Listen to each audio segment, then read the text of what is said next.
If you Google worst jobs, you're going to see things like crime scene cleanup and sewer diver. But compared to medieval bell ringer, at least sewer divers can be hosed down. Bell ringers had to be hosed off, like every surface.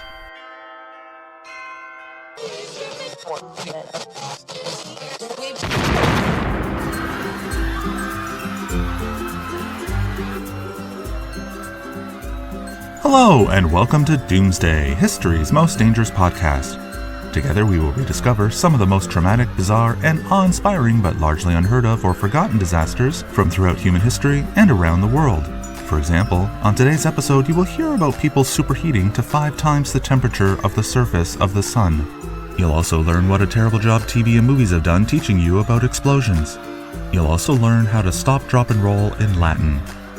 This is not the podcast you play around your kids, or while eating, or even in mixed company, but as long as you find yourself a little more historically engaged and learn something that could potentially save your life, our work is done. So with all that said, shoo the kids out of the room, put on your headphones and safety glasses, and let's begin. Benjamin Franklin was a lot of things in his day. Renaissance man, author, political theorist, Freemason, postmaster, scientist, civil advocate, squirrel enthusiast, diplomat, international negotiator, founding father of the United States, signer of the Constitution, and inventor. He's also the face on the American $100 bill. It's hard to say what he's best remembered for, but it might be for a little experiment he did with a kite and string back in June of 1746. He attached a metal key to a kite string and sent it forth into a gray and threatening sky. Lightning struck the key, electricity raced down the dampened string, and we remember this moment as one of mankind's most important scientific discoveries, instead of one of America's most well-attended closed-casket celebrity funerals. Small point about the discovery of electricity. Who was the original inventor of the telephone? Let's say it at the same time. 3, 2, 1. Antonio Meucci. Wait, did you say Alexander Graham Bell? You mean the guy whose name we only know because he made it to the patent office first? Antonio Meucci also invented the telephone, earlier even, but because history is written by the successful, Meucci was relegated into a life of court battles that only ended with death. He died poor, bitter, and forgotten by history. Why are we kicking this poor, bitter, dead man? The point is, many different people discovered electricity throughout history, but according to the American educational system, Benjamin Franklin invented it, and people like William Gilbert and Sir Thomas Browne are history's fake news. Only 3 years after shocking himself with the kite, he turned his intellect to the possibility of protecting buildings and the people inside them from lightning. Here's a quote from the man himself. May not the knowledge of this power of points be of use to mankind in preserving houses, churches, ships, from the stroke of lightning, by directing us to fix on the highest parts of those edifices upright rods of iron made sharp as a needle. Would not these pointed rods probably draw the electrical fire silently out of a cloud before it came nigh enough to strike, and thereby secure us from that most sudden and terrible mischief? I love that in the 1700s they would call having your house destroyed by lightning mischief. Benjamin Franklin loved electricity so much he tried to throw an electric turkey barbecue and shocked himself quite badly. True story, but he wasn't a brilliant idiot. Among his other notable inventions and discoveries were bifocals, swim fins, some kind of stove, the flexible catheter, the glass harmonica, and now the lightning rod. Franklin's rod was widely embraced throughout the American colonies. Riding high with the strong wind of humanitarian accomplishment in his sails, he took his life-saving invention on a European tour.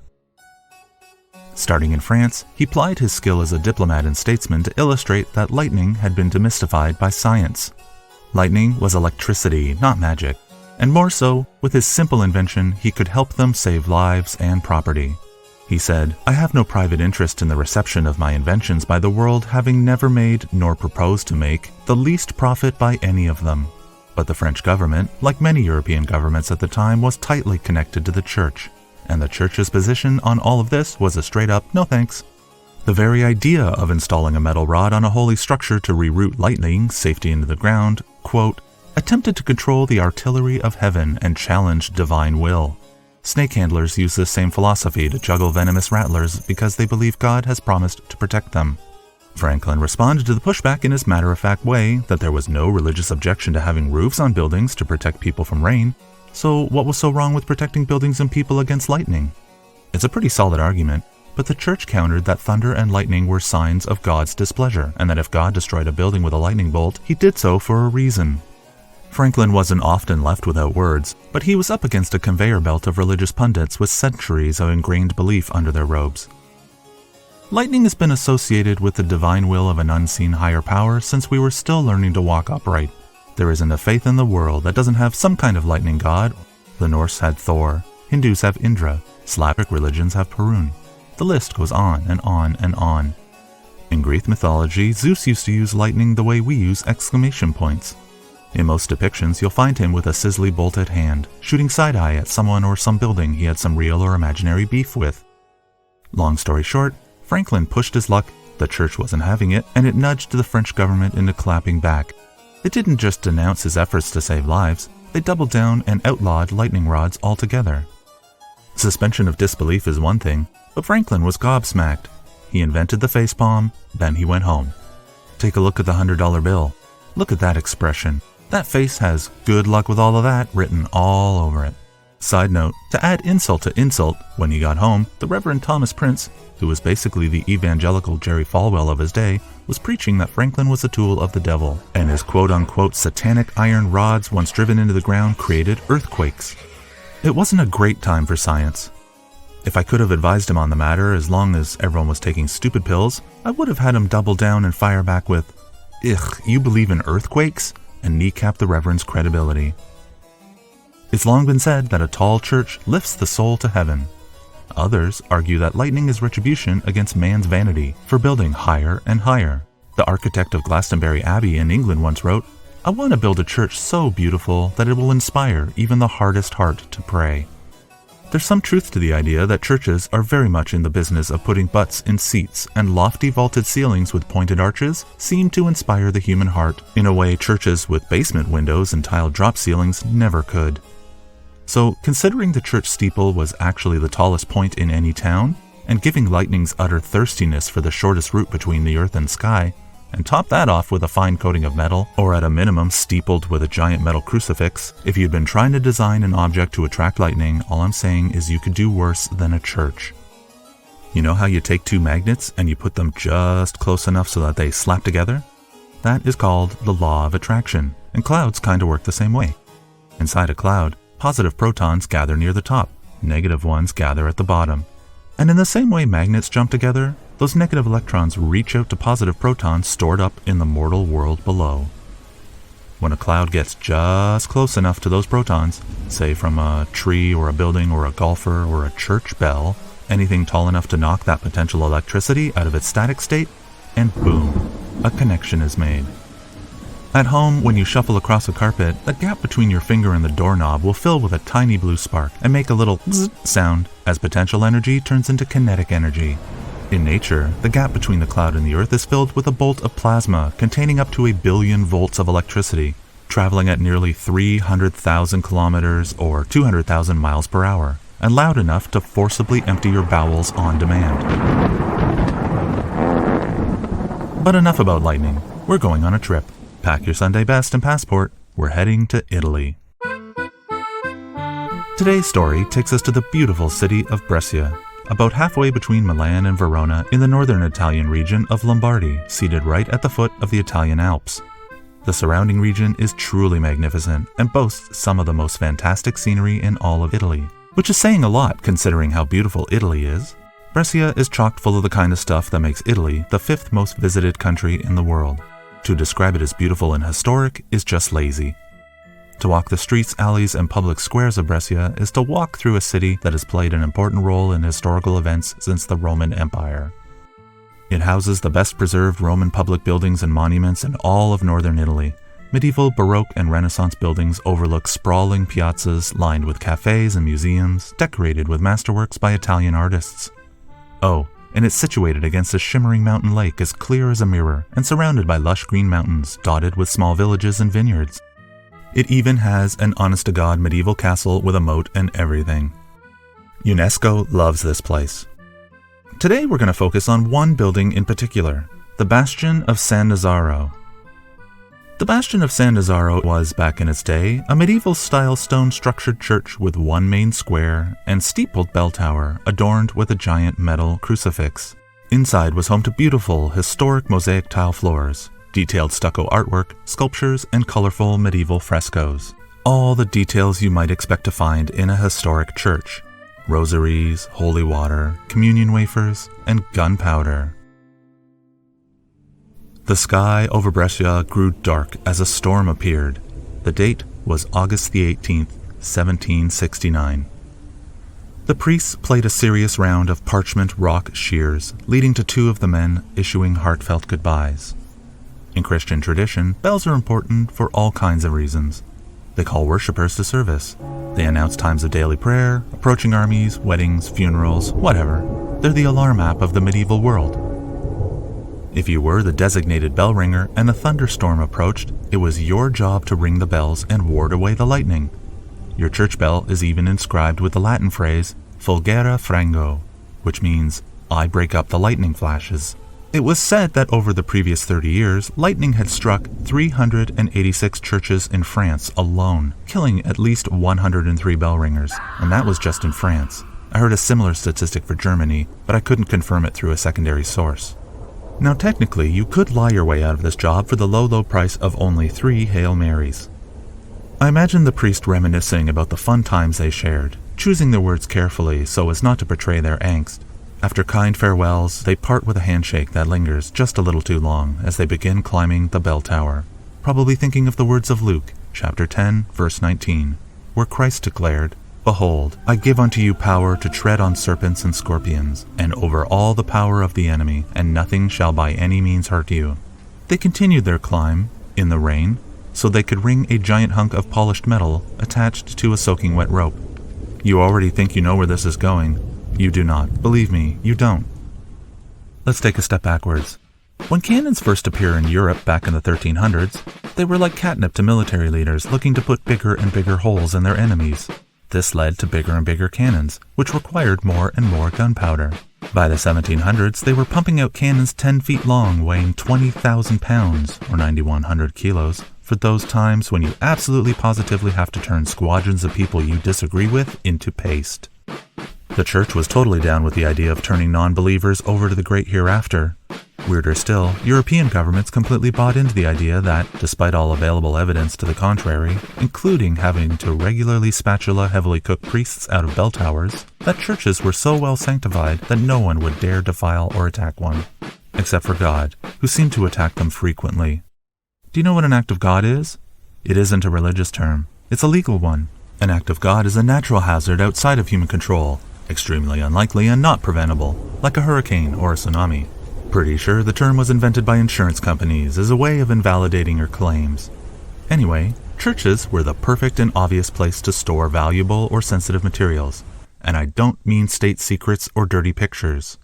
The Bastion of San Nazaro was selected by the Republic of Venice as the safest place to store gunpowder. 207,000 pounds, or 90,000 kilos of gunpowder. That's 46 Dodge Caravans worth of gunpowder, just to be clear. Contemporary accounts translated from ye old Italian all agree that the storm that day was crazy. Uninterrupted lightning, thunder, and torrential rain. It had been arid and dry for months, and the people finally had something to rejoice about. Most of them, at least. As the priests grabbed the rope and began to pull, the massive cup-shaped bell swung against the hammer. The hollow tangs, which you could normally hear for a mile or more, were drowned out by peals of rain and thunder. And yes, now you could guess what happened next. God heard the exultant bing-a-ding of the church bells and directed his lightning elsewhere, exactly as planned. Except for the part where he didn't, and none of that happened. 2 things. First, to be clear, we're only sarcastically making fun of a demonstrably outmoded way of thinking here. Belief that God specifically uses lightning as a way of pepper spraying his earthly displeasures has no more basis in reality than the people of Salem had for blaming witchcraft for their woes. Case in point, the Solid Rock Church is a 4,000-seat megachurch near Monroe, Ohio, just north of Cincinnati. Its claim to fame is the King of Kings statue. It's an absolutely massive 6-story wood, foam, and metal statue of Christ emerging chest-high from a man-made lake in the front yard. Jesus was hard to miss from the interstate and was lovingly nicknamed Touchdown Jesus because his arms were raised to heaven like a ref calling a field goal. One night in 2010, God blasted it. Touchdown Jesus became a massive inferno and burned uncontrollably until there was nothing left but slag. I have trouble throwing out my children's old finger paintings, and if you believe God saw this monument to his only begotten Son and destroyed it on purpose, you would have to conclude that God has issues. Obviously, children can be difficult, but what the actual hell? You're the creator of the universe. Pull yourself together. The world's most famous tribute to his son stands atop Brazil's Sugarloaf Mountain, overlooking beautiful Rio de Janeiro, the 130-foot statue, Christ the Redeemer. It is beloved by people around the world. 2 million people brave a cable car ride to visit it every year. One time in 2008, God shot it in the face and blew a finger off. Lightning can blow up stone, you ask? You betcha. Every time you hear a massive crack of thunder, think of it as the air exploding, which is, believe it or not, for that brief instant, 5 times hotter than the surface of the sun. It explodes with the force of about 10 pounds of TNT. And second, Brescia has been struck by calamity before. In 1478, it was decimated by the plague. 25,000 people died. And again in 1524, and 1550, and 1577, and 1630. They were used to tragedy, as long as it was slowly drawn out by the ravages of a plague. Nothing could have prepared them for what happened on this day.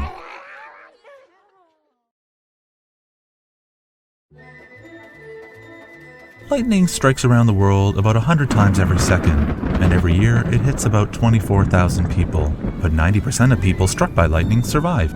Yes, often with massive scarring and neurological damage, but alive. So, what happened to the priests of San Nazaro? We can only speculate, so let's do that.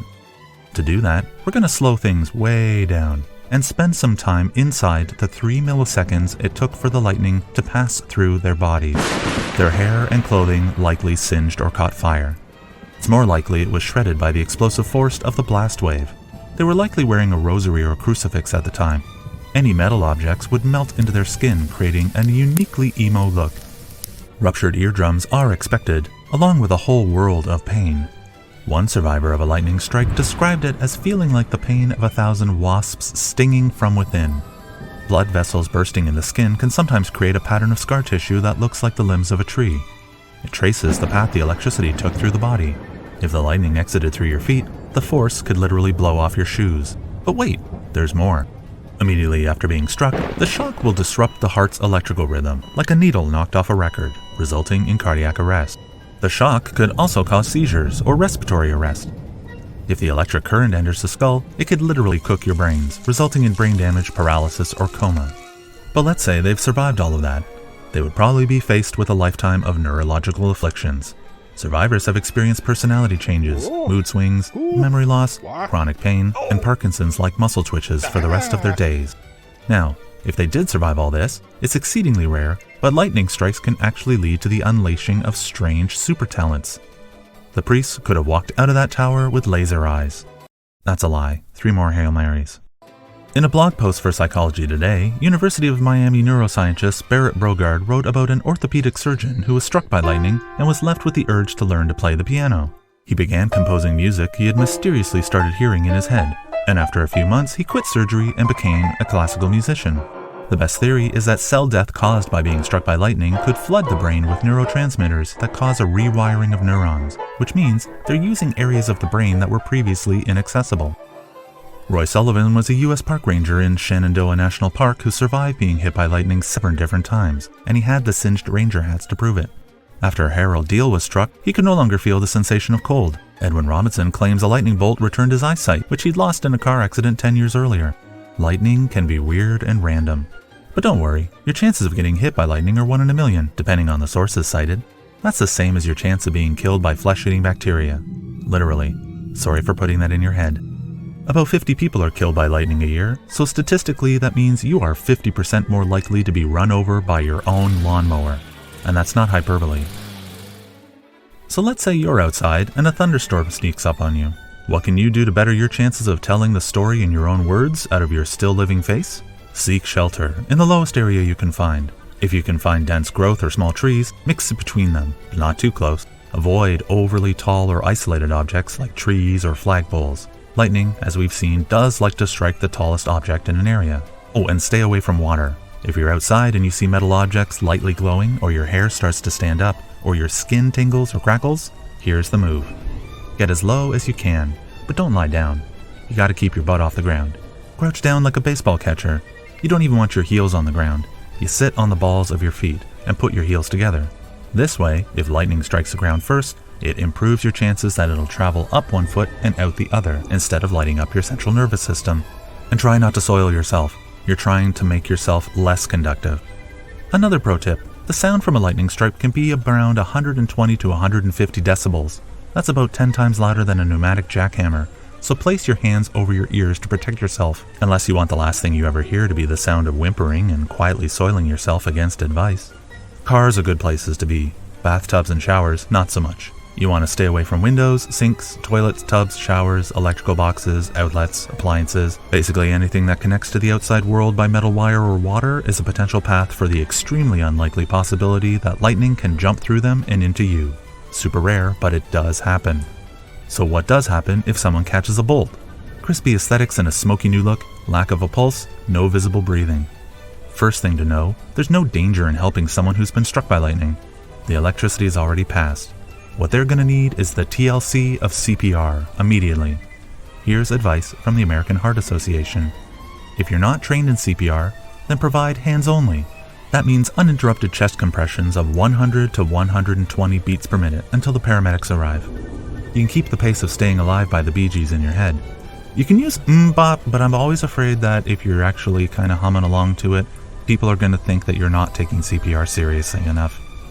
If you're well trained and confident in your ability, I probably don't have to tell you to check to see if there's a pulse and breathing. If there's no breathing or a pulse within 10 seconds, begin chest compressions.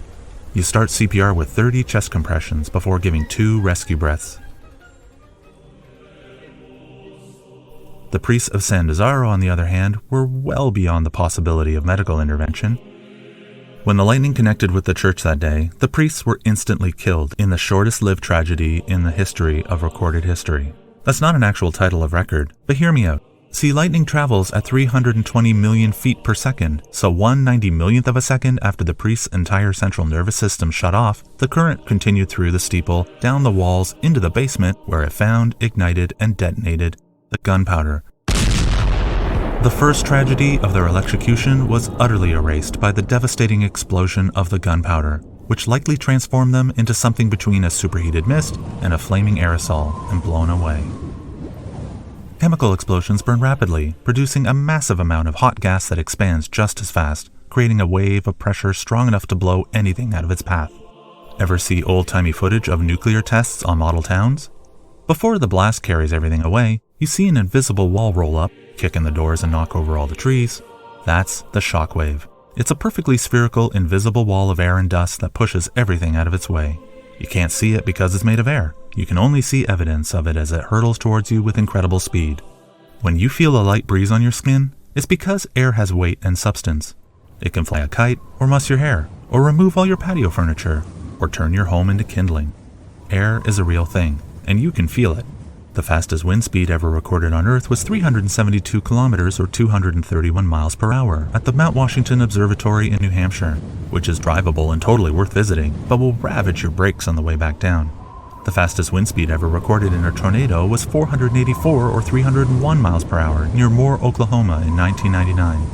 The fastest speed in the solar system was recorded at 618 kilometers or 384 miles per hour in Jupiter's Great Red Spot. But the airspeeds resulting from explosions exist on an entirely different scale. The airspeed from a typical explosive like C4 travels at 26,500 feet per second, which works out to about 28,000 kilometers or 18,000 miles per hour, and air is not really meant to move that fast.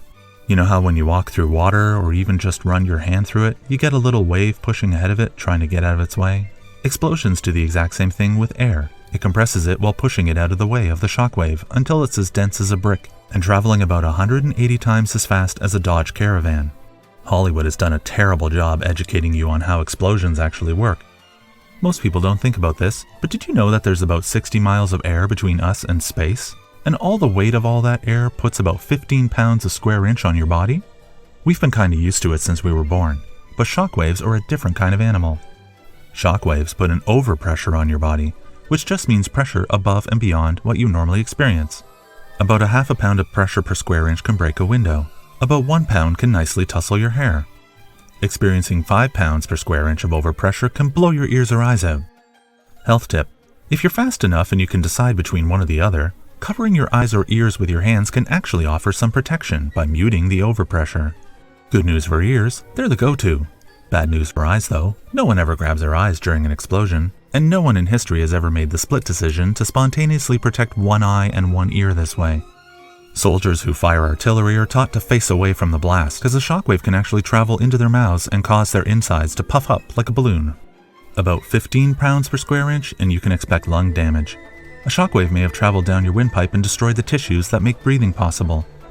The best advice is to not hold your breath and to keep your mouth open during an explosion, which shouldn't be too hard to follow because you'll probably be turning all the air in your lungs into screams anyways. Above 35 pounds, your organs and veins will start to rupture. It's at this point that you're not going to do a lot to protect yourself, and it just gets worse from there. Dismemberment starts around 220 psi. Does it hurt, you ask? No, it doesn't have time to hurt. Word has it, the best way to survive an explosion is to lay flat on the ground, face down with your arms tucked to your sides. Just point your ass at the explosion and hope for the best. You can expect the oxygen to be ripped away momentarily after the blast, and assuming you're still alive, stay where you are. Don't even move. There's a famous photo of a victim from the volcanic explosion of Vesuvius. Their skeleton lay prone on the ground with a large rock embedded in the earth where the head was supposed to be. Shrapnel and debris will be flying and falling from every direction, and you don't want to be catching a flying doorknob in the face after surviving an explosion. I would say don't move until the tinkling and clinkling of falling debris stops, but you'll probably be deaf for a while, so that's not practical. The techniques for identifying the mangled and disfigured were not great in 1769, as you can imagine. People were staggered by the concussion and sound. They couldn't believe what had just happened, and more than a few had been cartoonishly mushed into the ground by massive chunks of debris. Survivors who were far enough away to avoid the shrapnel could still suffer torn ligaments or broken bones from the shockwave. Worst case would be a concussion. Your skull is basically treated like a baby rattle, which never ends up well in these circumstances. Your chances are about as good as a coin flip between death and brain damage. Now let's think about the burning. When you rub your palms together, they heat up. Air is no different. When air molecules are forced to move with the explosive speed, they heat up to a point it can sear your airways and cook you from the inside out. When a bomb explodes, the casing is destroyed and bits are thrown violently.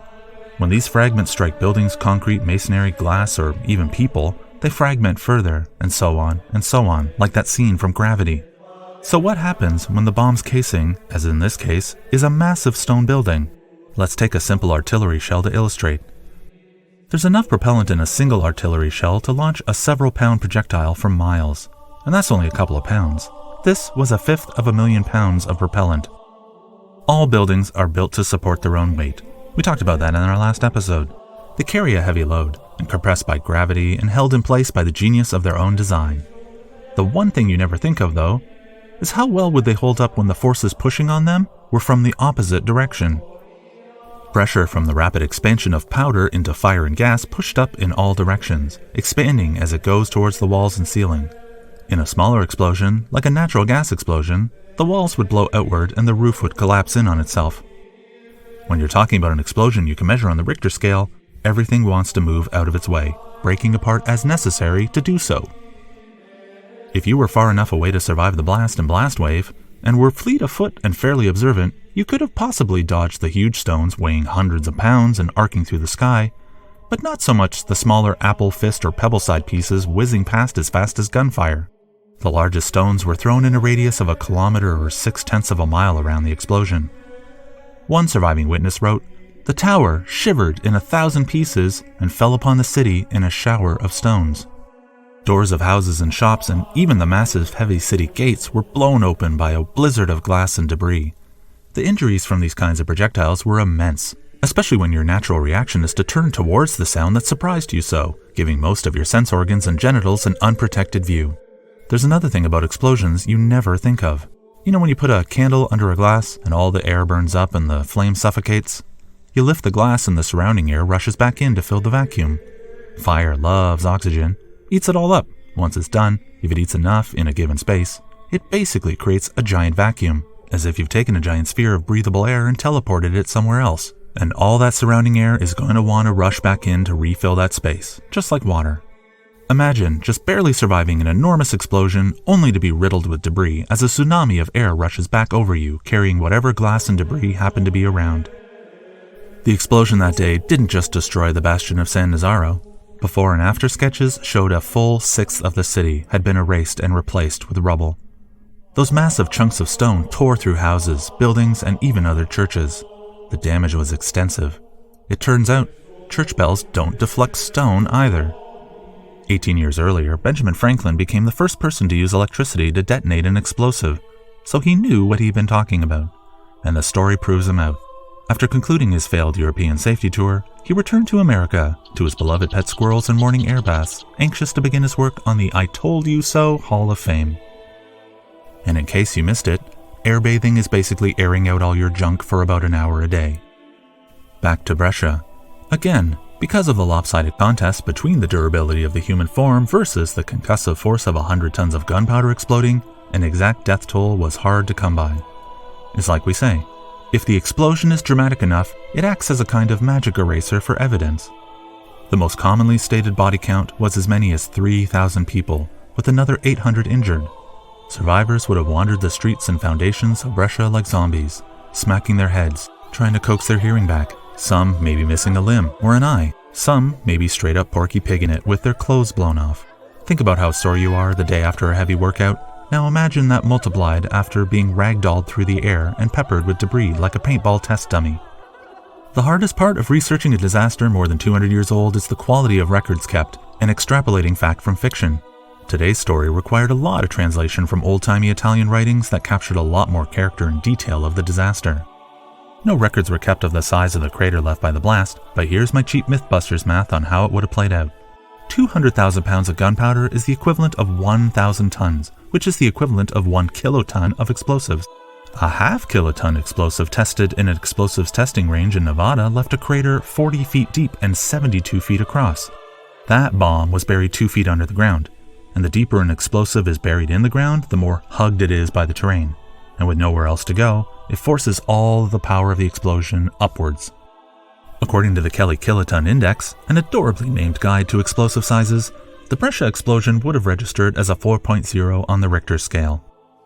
We'll never know for sure exactly how damaging the blast was without knowing the full depth of the basement, how the explosives were stored, the exact thickness and weight of the building above, and hundreds of other factors, but we can safely say a full kiloton blast from a deeper depth than 2 feet is going to make a mark bigger than 40 by 70. Could the people of Brescia have outrun the blast? What you believe may depend on how dumb TV and movies have made you.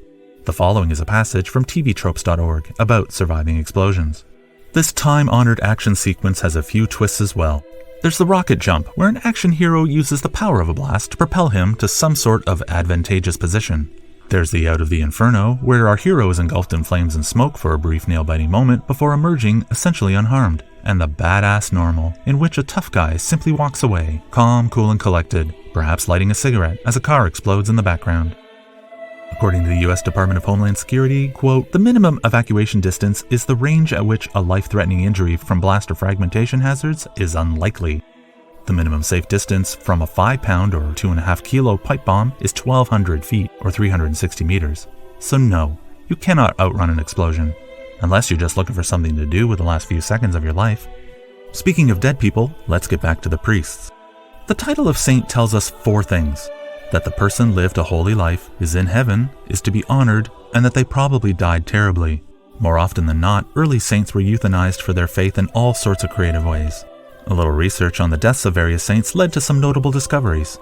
Saint Philomena was whipped, nearly drowned, shot full of arrows, then decapitated. Saint Euphemia was fed to lions, patched up, then fed to a bear. But the blue ribbon for sheer comedic value goes to Saint Eulalia, who was rolled down a hill in a barrel filled with knives. Sadly, the gentle souls that climbed the Tower of San Nazaro that terrible day in 1769 were never formally canonized by the church. They were shot from the church like a cannon, but that's about it. Following the explosion at Brescia, the Roman Catholic Church had a change of heart. They acknowledged the wisdom of the old idea that the Lord helps those who help themselves, and withdrew its religious objections to lightning rods. But still, even after all this, even after Benjamin Franklin himself actively advised governments across Europe about the benefit of lightning rods, especially around explosives, in spite of it all, he was still stonewalled and argued with at length about whether lightning rods should be pointy or have those decorative little balls at the end. The argument became political, and King George III of England decided he didn't want or need Franklin's advice, and in turn ordered British munition stores to use the non-pointy ones, until one of those munition stores in Sumatra turned into a smoking crater during a thunderstorm. The Parliament of Paris finally enforced an edict in 1786 to ban ringing church bells in thunderstorms. It wouldn't be until the 1800s when lightning rods were finally adopted by the masses. During that time, a maritime journal recorded 15 major lightning-related gunpowder explosions. The memory of the tragedy long remained with the people of Brescia. There was a curious episode in 1883 where a large meteorite fell to Earth, making an ungodly sound that freaked people out. They were immediately reminded of the explosion of San Nazaro more than a century earlier, because trauma is timeless. The nice thing is, after all of this, no one was ever killed by lightning-related explosions again. Okay, that's a lie. 3 more Hail Marys, so be it. But we do hope you enjoyed our episode on God versus the Church of Europe. We've done episodes where technology, politics, and nature have created chaos and death, but today's episode is our first faith-based disaster. Our episode danced all around themes of skepticism and faith. On the one hand, sadly, there are not enough people open-minded enough to entertain a thought without having to accept it. People who would dismiss something entirely because it doesn't fit into their worldview. And on the other hand, faith consists in believing when it's beyond the power of reason to believe. It's a beautiful part of our human nature and one of humanity's greatest gifts. In this case, though, it killed 3,000 people. I'd really like to see the stained glass frescoes depicting the 2 priests simultaneously blown up and electrocuted. Also, stop, drop, and roll in Latin is Prohibere e stilla volmine. You can find us on Twitter and Facebook as Doomsday Podcast, or fire us an email to doomsday